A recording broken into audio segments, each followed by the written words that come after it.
আমাদের বরপাড়া রোড ফ্লাইওভারের থেকে দেখো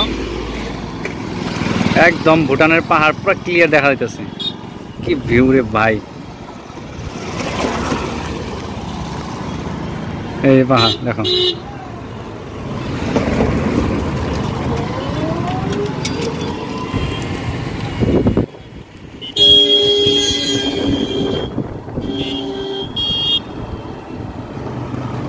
মোবাইলে অতটুকু ক্লিয়ার আসতেছে না, কিন্তু মানে নিজের লাইভ দেখলে পরে অনেক মজা লাগবে। একদম সুন্দরভাবে ক্লিয়ার দেখা যাচ্ছে। মানে কালকে রাত্রে আর সকালে বৃষ্টি হয়েছে না, আকাশ পুরা ক্লিয়ার আছে, উপরে মেঘ আছে।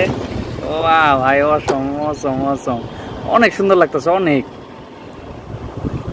খালি চোখে দেখলে তো আরো মজা।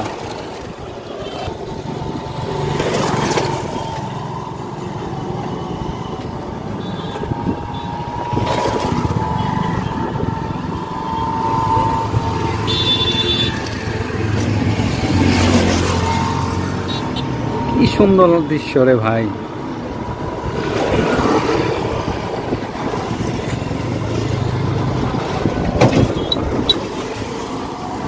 ওরে